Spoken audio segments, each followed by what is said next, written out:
You send a text and then you just wait. And the longer it takes them to reply, the more you start convincing yourself something's wrong. Like, maybe they're annoyed. Maybe you said something weird. You don't even know what you said, but you start going back through the conversation looking for it. And then they reply. Normal reply.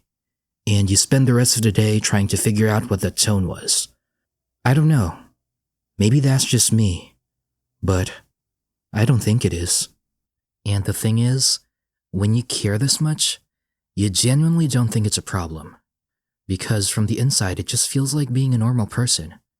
Like, everyone worries about what people think, right? Everyone gets a little anxious sometimes. Everyone replays stuff they said. But there's a difference between that and what I'm talking about. What I'm talking about is when your brain is basically running a background check on every single interaction. Analyzing. Like, why did they say it like that? Why did they go quiet? What did that look forward?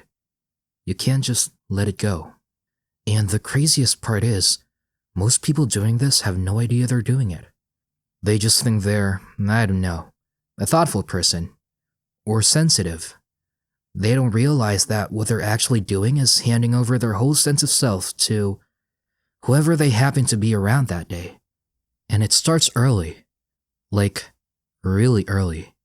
I think for most people it's somewhere around middle school. Maybe even before that. Because when you're a kid, fitting in doesn't just feel nice. It feels necessary. You notice which kids get left out and you don't want to be that kid. So you start adjusting. And adjusting works. That's the problem. You figure out that if you're a little more like whoever you're around, things go smoother. Less weird moments. More people seem to like you. So you keep doing it.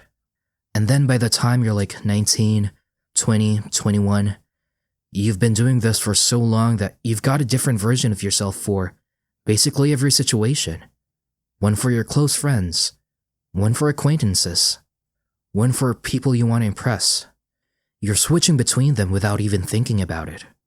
And if someone asked you, like, actually stopped you and asked, what do you genuinely want? What's your actual opinion on this? You'd probably just kind of pause. Not because you don't have one, but because you've spent so long tracking what everyone else wants that somewhere along the way you stop keeping track of your own answer. And the exhausting part, the part that nobody on the outside sees, is that this doesn't turn off. Like it doesn't stop when the conversation ends or when you get home.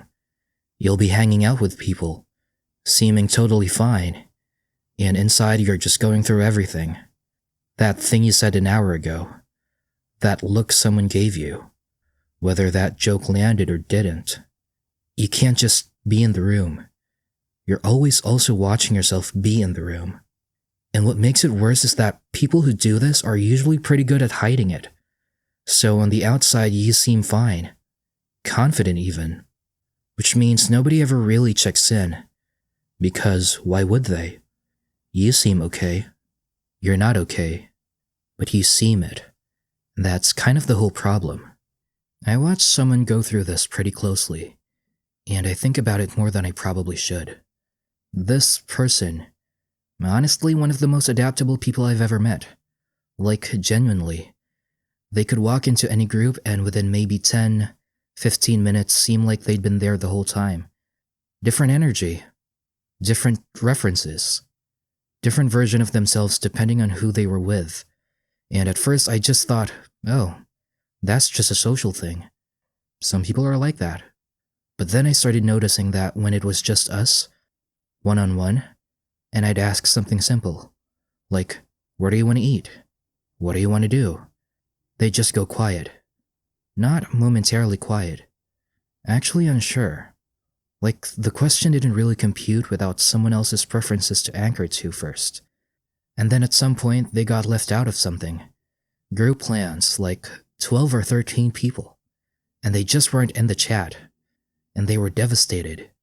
Not just hurt. Actually devastated. Because in their head, they had done everything right. They'd never said no to anything. Never caused problems. Never pushed back on anyone. They'd basically made themselves as easy as possible to be around, and it still didn't work. And watching them try to figure out what they'd done wrong, when they hadn't done anything wrong, that's when I really got it. It wasn't just anxiety.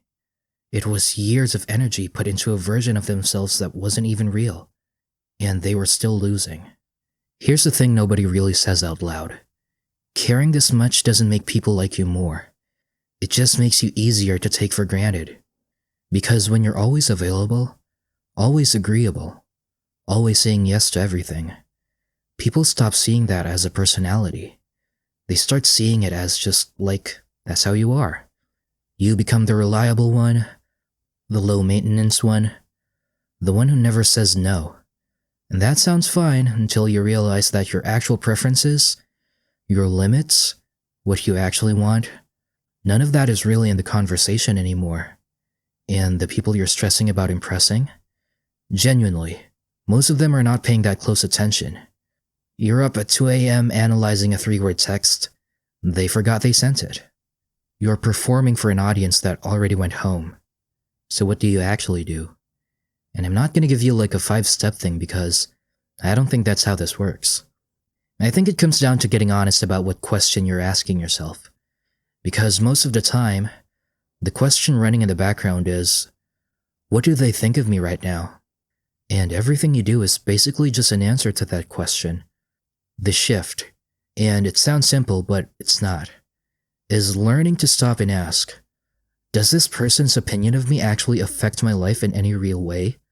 Like, actually, not in your head, in reality. And most of the time the answer is no.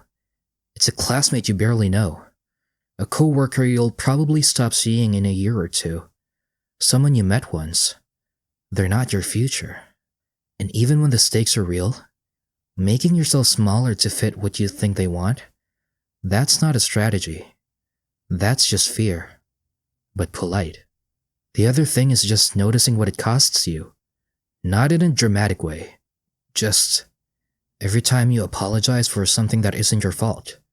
Every time you backtrack on something you actually believed.